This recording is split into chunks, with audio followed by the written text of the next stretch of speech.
Coil galvanometer.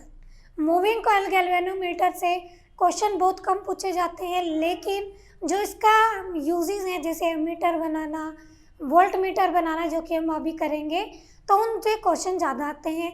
लेकिन उनको समझने से पहले हमें मूविंग कॉइल गैल्वेनोमीटर अच्छे से आना चाहिए। तो इसकी वर्किंग देखते हैं एक बार। तो यहाँ पे सबसे पहले हमने क्या क्या लिया हुआ है वो देख लो। सबसे पहले हमने यहाँ पे लिया है एक कोयल। क्या लिया है? कोयल। जो ये आपको डब्बा सा दिख रहा है PQRS, ये हमारी क्या है? कोयल। ठीक है, जिसके अंदर से हमें करंट पास करवाना है। उसके बाद यहाँ पे जो M है वो है मिरर, जो कि इसके डिफ्लेक्शन देखने के लिए बनाया जाता है, ताकि जो वहाँ पे नीडल लगी हुई है हमें पता चले कि वो डिफ्लेक्शन कैसे दे रही है। ये दो आपके पास परमानेंट इलेक्ट्रोमैग्नेट्स हैं, ठीक है, N और S पोल्स हैं यहाँ पे। ये T1 और T2 आपका टर्मिनल से, यानी कि नोड नट बोल्ट जो होते हैं वैसे यहाँ पे है, किसको? कोयल को टाइट करवाने के लिए। तो यहाँ से हमने एक स्ट्रिप ली है ये वाली, ठीक है, जो कि हम यूज़ करते हैं फॉस्फोरस ब्रोंज की। ठीक है, इसका भी रीज़न है, फॉस्फोरस ब्रोंज ही क्यों यूज़ करते हैं वो भी हम देखेंगे। तो यहाँ से कोयल हमने टाइटली बाउंड की, यहाँ पे ला के हमने रेक्टेंगुलर उसकी शेप बना दी। उसके बाद यहाँ से उसका एंड को कनेक्ट करवाया S पॉइंट से, जहाँ पे एक स्प्रिंग लगा हुआ है, वो स्प्रिंग हम किसका यूज़ करते हैं? फॉस्फोरस ब्रोंज का ही। ठीक है, तो यहाँ से हमने टाइट बाउंड कर दी। उसके बाद यहाँ से कोयल को यहाँ से मिला के हमने T2 पे किया हुआ है, और यहाँ से स्ट्रिप से बांधा हुआ है T1। तो ये है इसकी सिंपल सी अरेंजमेंट।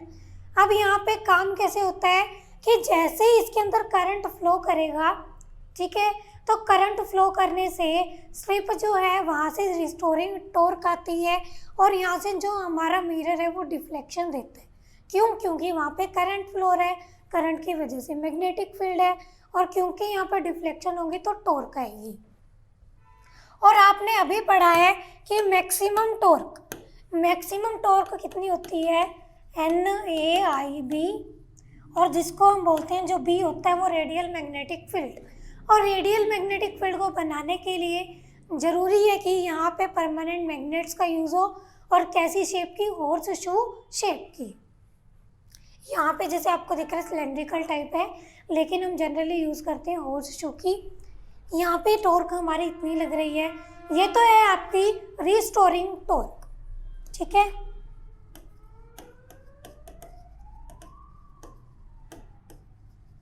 अब यहाँ पे जो डिफ्लेक्शंस आ रहे हैं वो पर ट्विस्ट, यानी कि जैसे इसके अंदर क्या होगा? करंट फ्लो करेगा, जो हमारी कोयल है वो ट्विस्ट होगी। तो हमारी जो कोयल है वो कितनी ट्विस्ट होती है?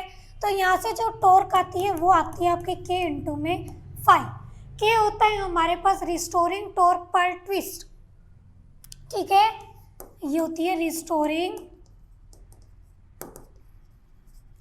एक मिनट, यहाँ पे थोड़ी गलती है, ये हमारी डिफ्लेक्शन वाली, क्योंकि हमें देखो कि हमने जनरली करंट पास करवाया, तो हमारे पास क्या होगा? जो मिरर है वो क्या करेगा?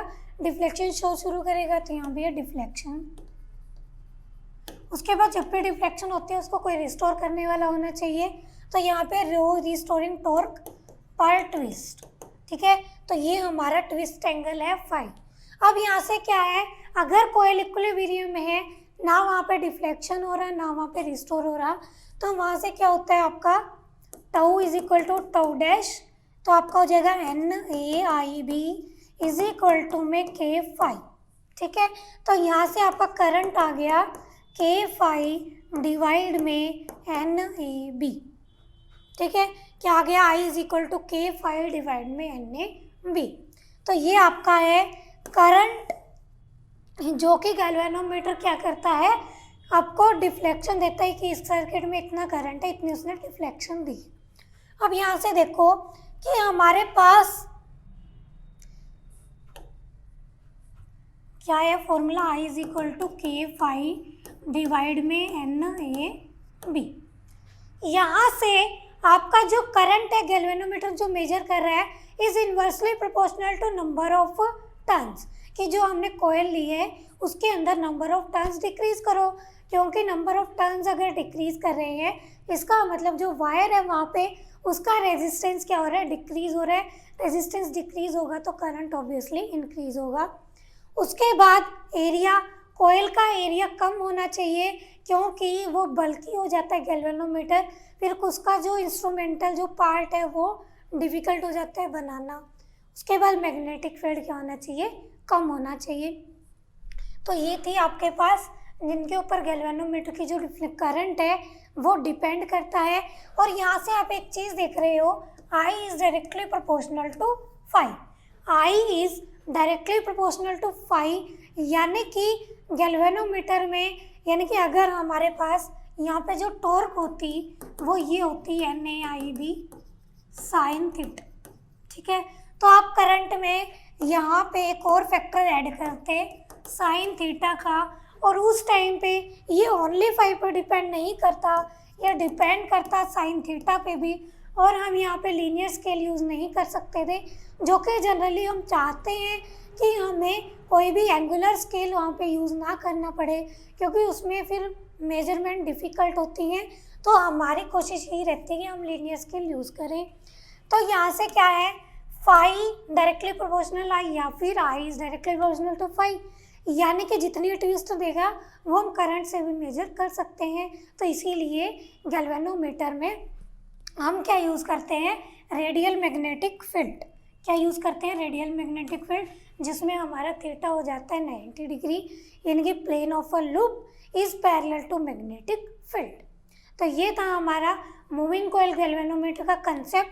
जो क्वेश्चन आते हैं उसके लिए सिर्फ आपको एक करंट याद होना चाहिए, और यहाँ पे डिफ्लेक्शन टॉर्क कौन सी और रिस्टोरिंग टॉर्क कौन सी। अब हमारे पास आती है सेंसिटिविटी ऑफ अ गैल्वेनोमीटर। ये हमारे पास सेंसिटिविटी हम कैसे कैलकुलेट करते हैं किसी भी चीज़ की, तो उसके लिए हमें दो डिस्कस करने हैं। कौन कौन से, हमारे पास दो टर्म्स हैं, एक तो आपके पास है करंट सेंसिटिविटी और दूसरी आपके पास है वोल्टेज सेंसिटिविटी। तो यहाँ पे दोनों अभी हम निकालेंगे और किससे ये इंक्रीज डिक्रीज होते हैं। सबसे पहले सेंसिटिविटी का मतलब क्या होता है, कोई चीज़ सेंसिटिव है या नहीं है वो आप कैसे मेजर करते हो। सेंसिटिव जैसे कि हमारी स्किन है, वो क्या होती है, टेम्परेचर से सेंसिटिव होती है, थोड़ा सी होट लगते ही वो क्या होती है, उसको अलर्ट कर देती है और हमारा माइंड हाथ को पीछे ले जाता है। वैसे ही यहाँ पे गैल्वेनोमीटर है कि हमारे पास जो हमारा गैल्वेनोमीटर है वो सेंसिटिव भी तो होना चाहिए कि सर्किट के अंदर करंट फ्लो करे जा रहा है और वो मेजर ही नहीं कर रहा, तो सेंसिटिव होना चाहिए। सबसे पहली बात ये है। सेंसिटिविटी निकालते कैसे हैं, करंट की सेंसिटिविटी हम निकालते हैं, वो निकलती है K डिवाइड में I। किससे निकलेगी, K डिवाइड में I। तो यहाँ से करंट यहाँ पे आएगा 5 डिवाइड में I, क्योंकि हम सेंसिटिविटी देख रहे हैं तो कितने ट्विस्ट में कितना एंगल, कितने ट्विस्ट में कितना करंट वहाँ पे फ्लो हुआ है, तो वही तो हमें मेजर करना है वहाँ पे। तो 5 डिवाइड में I।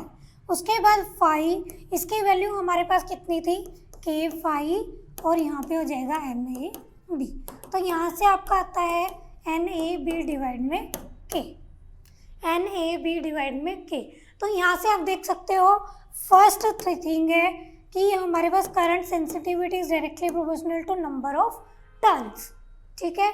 तो यहाँ पे नंबर ऑफ टर्न्स बढ़ाने से करंट सेंसिटिविटी इंक्रीज होती है, ऑब्वियस है, लेकिन जैसे यहाँ पे नंबर ऑफ टर्न्स इंक्रीज होंगी रेजिस्टेंस इंक्रीज होगा, और सर्किट के अंदर रेजिस्टेंस होने से करंट फ्लो कम करेगा, इसीलिए हम इसको ज़्यादा यूज़ नहीं कर सकते।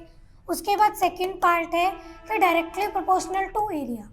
एरिया बढ़ाने से कोई मैक्सिमम यूज़ नहीं होता, उसका सिर्फ बल्कीनेस बढ़ जाता है। जो यहाँ पे मेन चीज़ है वो हम यूज़ करते हैं मैग्नेटिक फील्ड, कि हम यहाँ पे रेडियल मैग्नेटिक फील्ड यूज़ कर सकते हैं। वोल्टेज सेंसिटिविटी में क्या है, voltage sensitivity is equal to 5 divide में V। कितने ट्विस्ट में कितनी वोल्टेज वहाँ पे बनी है, यानी कि करंट मेजर करना है तो IR में लिख सकते हो इसको। उसके बाद फिर से आप करंट की वैल्यू रख दो, क्या थी, K फाई इंटू में एन ए बी इंटू में आई, सॉरी यहाँ पे आर आएगा क्योंकि आई की वैल्यू हम रख चुके हैं, तो यहाँ से फाई कैंसिल हो गया, एन ए बी डिवाइड में के आर। ठीक है, तो यहाँ से फॉर्मूला दोनों का सेम आता है, लेकिन जो वोल्टेज सेंसिटिविटी है वो रेजिस्टेंस पर भी डिपेंड कर रही है, बस ये फैक्टर एक्स्ट्रा है। तो फॉर्मूले याद होने चाहिए, चाहे कंसेप्चुअल क्वेश्चन आएगा तो भी आपसे ये पूछेगा कि मैग्नेटिक फील्ड इंक्रीज करने से वोल्टेज सेंसिटिविटी इंक्रीज होगी या डिक्रीज होगी, तो उसके लिए पहले रिलेशन याद होनी चाहिए। तो ये हैं आपके पास दोनों फॉर्मूले एक जैसे हैं, उसमें सिर्फ आर एक्स्ट्रा है। अब यहाँ पे हमारा दूसरा पार्ट आता है कि हमारे पास जब गैल्वेनोमीटर बन चुका था तो एमीटर की क्या नीड पड़ी और हमारे पास वोल्टमीटर क्यों बनाया गया, क्योंकि हमारे पास जो एमीटर होता है वो भी करंट मेजर करता है और गैल्वेनोमीटर भी। लेकिन गैल्वेनोमीटर में आप एक चीज़ देखी होगी कि हमारे पास नंबर ऑफ टर्न्स इंक्रीज करने से रेजिस्टेंस इंक्रीज हो रहा है और वहाँ पे बर्नआउट की कंडीशन ज़्यादा रहती है, तो सर्किट बर्न ज़्यादा हो जाते हैं। तो इसीलिए हमने चाहा कि कोई ऐसा इंस्ट्रूमेंट बने जहाँ पे हम रेजिस्टेंस को कम कर सकें और करंट उतना ही मेजर हो। तो उसके लिए हमने क्या बनाया, एमीटर, जो कि करंट को ही मेजर करेगा और रेजिस्टेंस को हमें कम करना है। गैल्वेनोमीटर का रेजिस्टेंस ज़्यादा होता है, इसीलिए कम करने के लिए अगर आपको इलेक्ट्रोस्टैट का याद हो तो हमने क्या किया था, सीरीज पैरेलल कम्बिनेशन किए थे रेजिस्टेंस की। ठीक है, तो रेजिस्टेंस के 2 कम्बिनेशन किए थे, तो सीरीज में हमारा जो रेजिस्टेंस आ रहा था वो कम आ रहा था एज कम्पेयर टू पैरेलल। तो हम क्या करते हैं, एक शंट रेजिस्टर लगा देते हैं। शंट का मतलब होता है जिसको हम पैरेलल में लगाते हैं, और यहाँ पे इसकी वैल्यू ऐसे एडजस्ट करनी है पैरेलल में कि हमारा जो गैल्वेनोमीटर है वो आईजी करंट को मेजर करे। तो इसका अभी देखते हैं कि कैसे ये वर्क कर रहा है। यहाँ से हमारा सर्किट से करंट आ रहा है आई, जिसको इसे मेजर करना है।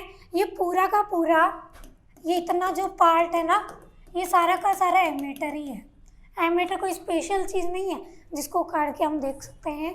उसमें सिर्फ क्या लगा होता है, गैल्वेनोमीटर होता है और एक रेजिस्टेंस होता है पैरेलल में। यहाँ से करंट आई आया और शंट को ऐसे सेट किया गया है कि हमारे पास गैल्वेनोमीटर में करंट जाए आई जी, बाकी जो करंट बचा वो आ जाएगा सीधा किसमें, पैरेलल वाले रेजिस्टेंस में, आई माइनस आई जी। अब यहाँ पे क्योंकि क्या है, पैरेलल कम्बिनेशन है, पैरेलल कम्बिनेशन होने की वजह से हमारी जो वोल्टेज है वो दोनों पॉइंट पे सेम रहेगी। तो यहाँ से आप लिख सकते हो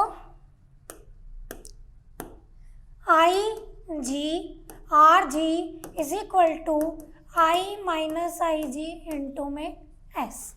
ठीक है, तो यहाँ पे I G R G I minus I G into में एस। अगर आपको एस निकालना है तो आप क्या करोगे, आई जी आर जी डिवाइड में आई माइनस आई जी। ठीक है, ये हमारी रिक्वायर्ड रेजिस्टेंस की वैल्यू है जो हमें चाहिए है एमीटर बनाने के लिए। और क्योंकि ये एमीटर बनाने के लिए जो शंट होता है उसका रेजिस्टेंस कम होना चाहिए, इसीलिए पॉइंट लिख सकते हो, आइडल एमीटर का जो रेजिस्टेंस होता है वो क्या होता है, ज़ीरो। रेजिस्टेंस कितना होता है, ज़ीरो। आइडल एमीटर का कारण जो क्या होता है सर, ये होता है रेजिस्टेंस, वो कितना होता है, ज़ीरो। तो यहाँ से आप क्या निकाल सकते हो, एमीटर बनाने के लिए हमें कितनी शंट रेजिस्टेंस की रिक्वायरमेंट है।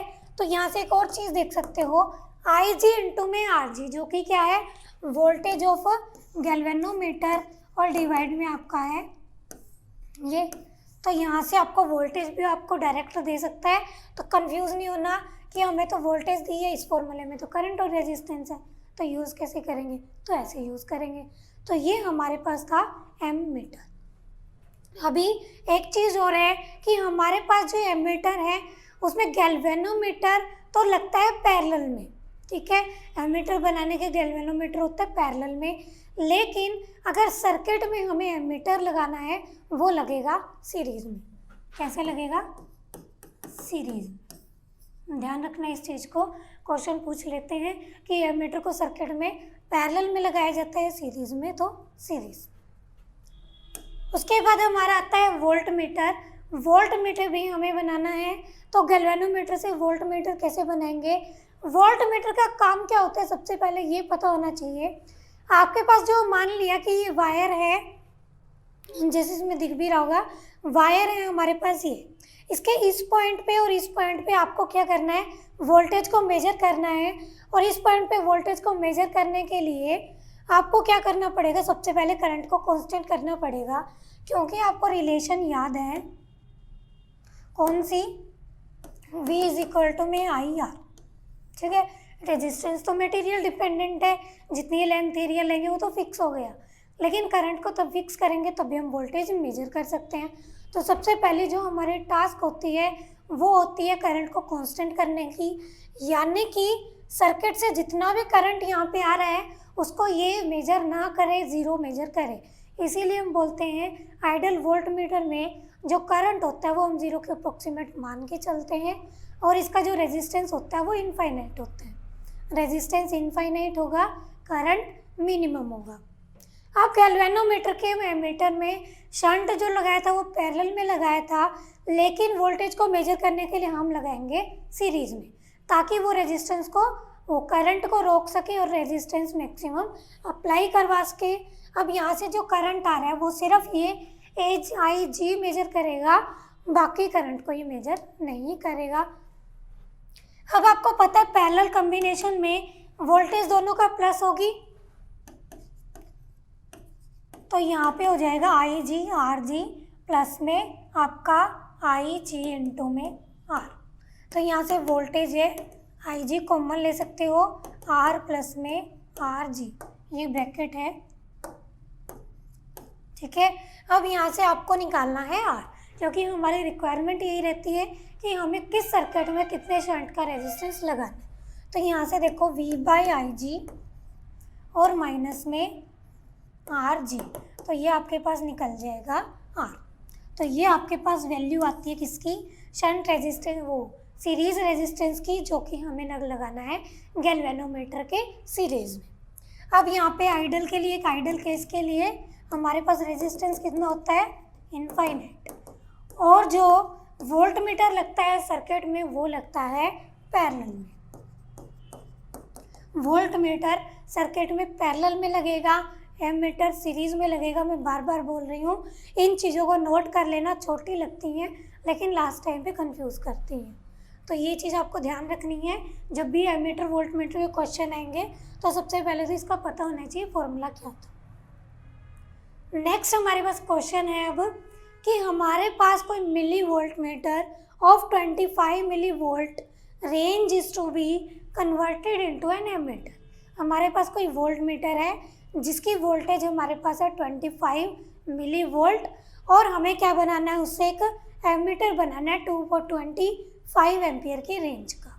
तो जो वहाँ पे शंट हम लगा रहे हैं, एमीटर में शंट रिक्वायरमेंट है, पैरेलल में रेजिस्टेंस कितने का लगेगा, ठीक है, तो उसकी वैल्यू कितनी आएगी। अभी आपने फॉर्मूला किया था कि S इज इक्वल टू में वी जी डिवाइड में आई माइनस में आई जी। जब भी आपको गैल्वेनोमीटर का करंट नहीं देता तो वैसे भी वो माइक्रो रेंज का होता है, उसको आप नेग्लेक्ट कर सकते हो। तो आई जी इज अप्रोक्सीमेटली 0 हमने मान लिया। जब भी क्वेश्चन में ना दे इसको 0 मान लो। S is equal to V G divide में आई। अब यहाँ पे सिर्फ वैल्यू रखनी है, क्योंकि यहाँ पे वोल्ट मीटर बन चुका था, वोल्ट मीटर में जो मेजर करता है वो वी जी ही करता है। तो यहाँ पे वैल्यू रख लो 25 10 to 1 - 3, और करंट हमें लिया 25 का, यानी कि शंट आ गया हमारे पास मिली ओम। 1 मिली ओम लिख सकते हो या फिर 10 to power -3 ओम। यानी कि हमारा जो ऑप्शन करेक्ट है वो कौन सा है, ए। 2012 का नेट का ही क्वेश्चन है, लेकिन ये क्वेश्चन इसीलिए करवाया गया है ताकि आपका जो बेसिक है वो क्लियर हो जाए, आपको ये पता लग जाए कि आपको अगर ये नहीं देता कि आई जी आर जी नहीं भी दिया हुआ है तो भी क्वेश्चन हो सकते हैं, क्योंकि वोल्ट मीटर जब बन चुका है इसका मतलब वहाँ पे गैल्वेनोमीटर है, और वहाँ पे करंट फ्लो ही किस में कर रहा था, गैल्वेनोमीटर में। तो आज के लेक्चर में हमने इंस्ट्रूमेंटल पार्ट बिल्कुल अच्छे से किया है। किसी को कोई भी कन्फ्यूज़न होती है तो लेक्चर को बार बार देखिए या फिर आप अपनी क्यूरीज लेके आइए। तो यहाँ पे नेक्स्ट लेक्चर में हम बात करेंगे मैग्नेटिक डाइपोल के बारे में और हम निकालेंगे magnetic field for a dipole on axis या फिर इक्वेटोरियल लाइन के ऊपर। सेम इलेक्ट्रोस्टैटिक जैसा उसके मिरर इमेज दिख रही होगी आपको, कईयों को लगता है कि जो वहाँ पे हो रहा था वही यहाँ पे हो रहा है, तो सेम है बिल्कुल टॉपिक सारे, लेकिन ये याद तभी हो सकते हैं जब आप इनको पैरेलल नोट्स बनाओ। यानी कि एक साइड जैसे एक पेज है उसको फोल्ड करके एक साइड इलेक्ट्रोस्टैट एक साइड मैग्नेटोस्टैट, क्योंकि लास्ट टाइम पे फॉर्मूले इतने कन्फ्यूजिंग हो जाएंगे कि आपको ये नहीं पता चलेगा मैग्नेटिज्म के फॉर्मूले कौन से थे और इलेक्ट्रोस्टैट के कौन से थे। ये जनरल बात है, तो इसीलिए आप दोनों को पैरेलल बनाइए ताकि आप कंपैरिजन करके उनको याद कर सको। तो आज के लिए इतना ही, bye bye, thank you very much.